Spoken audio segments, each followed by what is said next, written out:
So to start off Black History Month, for those of you who were already boycotting the NFL, we can talk about that. This gives you another opportunity. Brian Flores, who's the African American coach of the Miami Dolphins, was fired at the end of the NFL season. At the end of the 17-game season, he was fired, despite the fact that he had consecutive winning records for the first time for the Miami Dolphins in almost 20 years. Okay, consecutive winning records. He had formerly been a part of the coaching staff of the New England Patriots. That's Bill Belichick. That's Tom Brady. He had won Super Bowls with them. He had been an extremely successful coach in a franchise, Miami, that had not been doing well for a long time and had a fairly mediocre quarterback, a guy named who just goes by Tua. He has a sort of a longer name. Flores gets fired. And in the subsequent weeks that we've had since the end of the regular season, there have been about 8 coaching vacancies. 4 have already been filled, and they've been filled by white coaches, many of whom have less experience than Brian Flores. They've never been head coaches before. They've never called plays before. Some of them are coming from programs that had losing records, and all these guys get hired. Brian Flores has decided that he is going to sue the NFL in a class action lawsuit, exposing the fact that the league has a consistent and persistent problem with failing to hire or even give adequate interview opportunities to African American and non-white candidates for coaching positions. Now, there is a rule in the NFL called the Rooney Rule. It's been around for about 15 years. It was introduced by the Rooney family that owns the Pittsburgh Steelers. And that rule said that every organization has to has to interview at least 2 African American or non-white candidates for their head coaching position. So that's been the rule for like 15 years. But for a long time, Black coaches have been saying, these team owners already know who they want to hire. I'm being sent on sham interviews. I'm being told to interview for a job that I know I'm never going to get because they've already selected the 38-year-old white guy that they want to pick. Flores has a text message from Bill Belichick, who is the coach of the New England Patriots and his former boss, congratulating him on getting a job. And Flores is like, oh my gosh, did I already get the Giants job? That's great. And Belichick's like, yeah, it's already your job. They already picked you. And Flores says in the text exchange, he's like, oh, wow, I don't even interview until Thursday. And Belichick texts him back. He's like, oh, wait, I'm sorry. I was talking to the other Brian, the white guy, Wow. Brian. Sorry. Wow. So once Flores got that text message and realized that he was being sent on a sham interview for the New York Giants because they were already going to hire somebody else, given the fact that the league now has only one African-American head coach, that, as my friend Ellie Mistel put it, that as of right now, by the end of this year, there will be more Black people on the Supreme Court than there are NFL coaches. Okay. Brian Flores has decided to file a class action lawsuit. So that's what dropped on the first day of Black History Month yesterday. Well, do I have this right? Wasn't there a story where they wanted him to intentionally lose some games? So that's the other part of this that gets really crazy. And Amisha's in Chicago. She knows what it's like to have a team that loses from time to time and how this sort of thing plays out. But basically, one of the things that Flores has talked about in his lawsuit is he said, look, the owner of the Miami Dolphins, a guy named Stephen Ross, was asking him to do things that are illegal, unethical, and in violation of the rules of the game. One of which was Stephen Ross offered him $100,000 for every game that he lost, because the idea was if the Miami Dolphins performed poorly, then they would have a higher draft pick and a better chance of getting another quarterback or a higher ranking quarterback in the next draft. Flores refused to do it because he said, 1, that's not my job.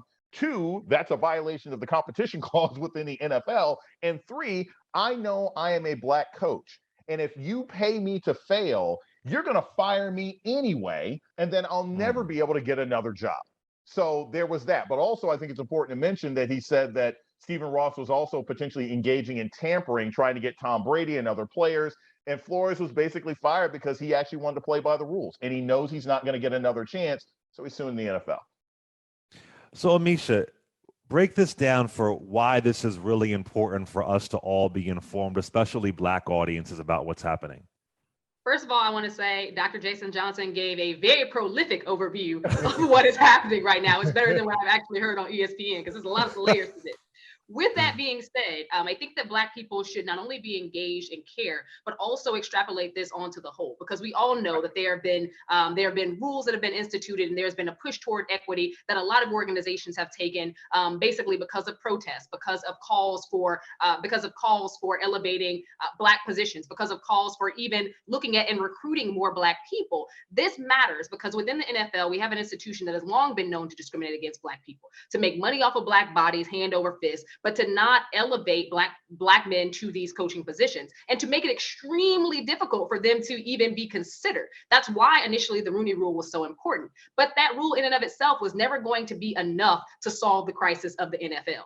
And part of that is because the ideology behind it is that, just as we look at NFL owners, they are largely white for a reason. Our coaching staff in NFL is largely white for that same reason. And it showcases an ideology that Black coaches are not good enough for head coaching positions. We see them as defensive coaches. We see them in other lines of coaching, but we do not see them elevated to the head coach position. And it's not for lack of will. It's not for lack of acumen. It's not for lack of being great coaches. And even of the handful of people who have made it, I'm thinking of former Bears coach Lovie Smith. Everything was done to eradicate this man while he was head coach. With that being said, we know that when it comes to Black coaches, typically when you lose season after season, I believe it's 4 or more, then in many cases, they start looking to pull in a different head coach. That has been consistent across the NFL. But for Black coaches, that number is 2. And we've seen that. Where they literally will lose their positions or get downgraded if 2 consecutive seasons are lost.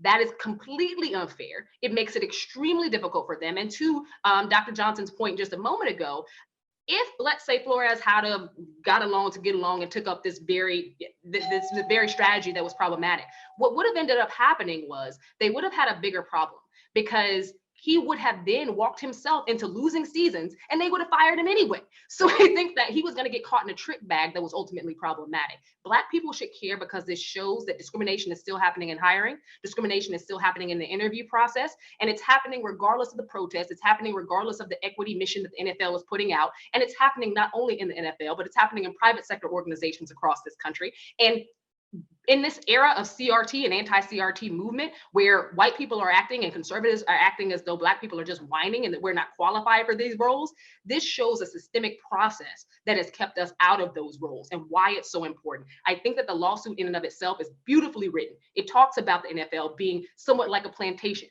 It goes down exactly how these interviews work, and that somebody showed up drunk to the interview. It was a sham interview from jump.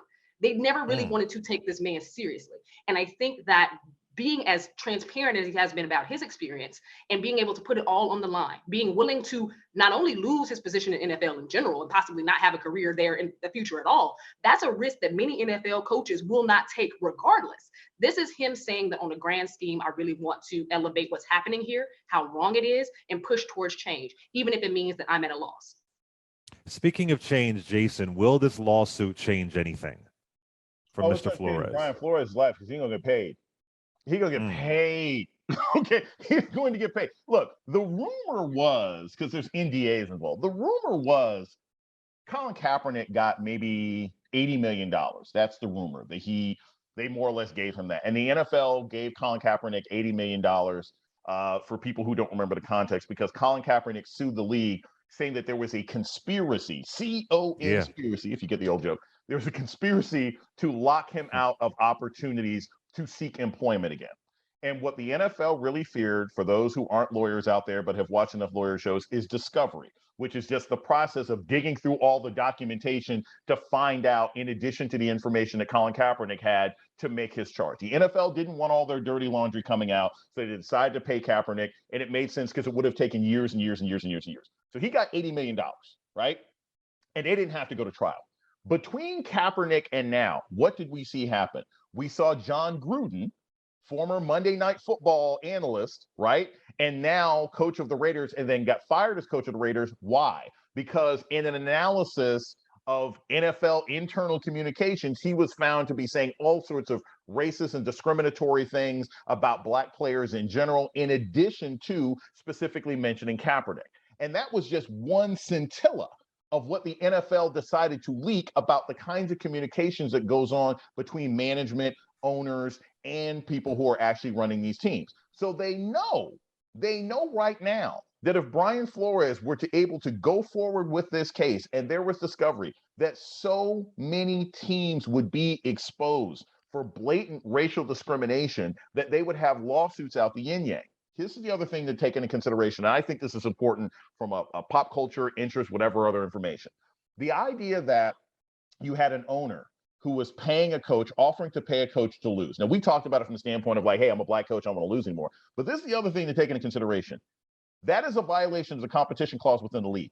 That is a lawsuit. That is essentially the same thing as rigging games. Okay, if you've got owners who are paying people to not win, now you've got Vegas money involved. Now you've got every season ticket holder, everybody who bought a ticket to a Miami Dolphins game could potentially sue that owner, say, whoa, I'm paying to see a team that goes out and competes. If you are incentivizing your squad to lose, it's one thing to talk about tanking, but paying for tanking is something else entirely. So I want people to understand, and I'm sure Amisha has thoughts about this as well. I want people to understand this. Football is entertainment. Not everybody gives a crap about football. Some people stopped watching football 4 or 5 years ago. This may make you not want to watch football next year. But the bigger issue is this. When we can draw attention to discrimination at the highest levels, when we're talking about millionaires and billionaires, it makes it easier for people to comprehend discrimination that happens day to day when you work at Target and CVS and regular jobs. Nobody wants to talk about the person who gets discriminated against who works as a cashier at CVS, because that's not sexy, right? But we can talk about it when it's these high level people and it trickles down. It brings attention and highlights the entire issue. So that's why this is important for people to take into consideration. That's why people need to amplify it. We know that there's going to be folks who are going to sell out and perform with the NFL and blah, blah, blah. That's all fine. And like I said, I was never somebody who boycotted the NFL.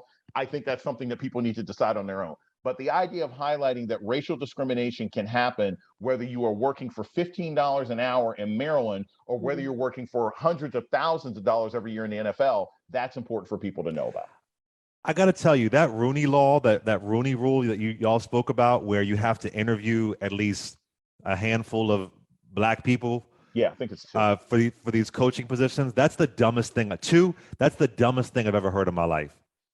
Just sit down with them. Chit chat with them and make us happy, and we'll do what we're going to do. That is the most ineffective rule. I don't know who started that, but from what y'all explained to me, that seems deeply ineffective and foolish. And I've seen folks do that in the nonprofit sector. Well, we interviewed two. Yeah, we just couldn't hire them. I mean, you mean to tell me they already knew who they were going to hire. They already had that person in their back pocket. This is the same ideology. It is literally to put a stamp on equity to make it shiny and gold without them ever really stamp on equity into consideration what their issues were and not really moving to substantively change anything. NFL literally grasped this idea from the nonprofit sector. None of this is new. And they utilized it to say, okay, well, we're interviewing people, but these were always sham interviews. They were always interviews where where a black person was never really going to be taken into full consideration. And in many cases, the interview didn't even last the entirety of the interview time allotted. So I think that there are some real problems here. And I'm very grateful that Flores brought this to the fold, brought out the text messages. He has been very, very clear on the strategies that have been used and the strategies that were employed here. And I think that above anything else, he's actually trying to shake up this system to showcase how institutionally, from the top down, it is really messed up. And to Jason's point, this is also something that we can showcase on the whole, because he's 100% correct. When people are out here protesting the fight for 15 and trying to get attention for discrimination against women, discrimination against blacks, discrimination against Latinos in the service industry or in nonprofits across this country, no one seems to care. But when you see it at this level that is considered extremely prestigious, that is one that is an entertainment factor, the largest sports franchise in America at this point, then it matters, especially when the work of the NFL is done off of the backs of black people. Without those black being on the field every single day, there would be no NFL. And I want to add to this, because people always want to be solution oriented. It's good to be solution oriented. How do you fix this problem, right? Now, the Rooney Rule was an attempt, but again, it ends up with sham interviews. One of the other things that people have talked about and sports commentators have talked about, and sometimes fans have talked about, you got to hire more black GMs. Well, you have the same kind of issue there. Just because you hire an African-American general manager doesn't mean he, maybe one day she, will have authority over the ownership. So then people say, well, we got to change ownership. I have talked about this years and years and years and years and years. There's an article that I wrote 12 years ago for the New Pittsburgh Courier, black newspaper, shout out, about Reggie Fowler, who was the last African-American man who had a legitimate chance at owning an NFL franchise, and that was the Minnesota Vikings back in 2009.